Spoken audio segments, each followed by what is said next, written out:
सुते ने बलम संगे खटिया लगाए धपा मारेला झुलू पिया हवा साए साए रे बलम के झुलू पिया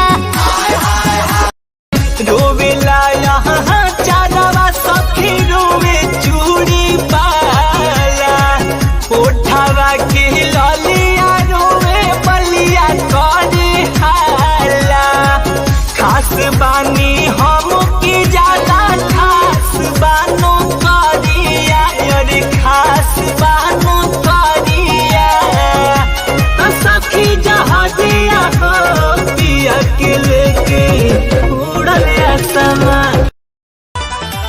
आज खोजा हो का मीठा भाके अब पीछा करे रे बाबू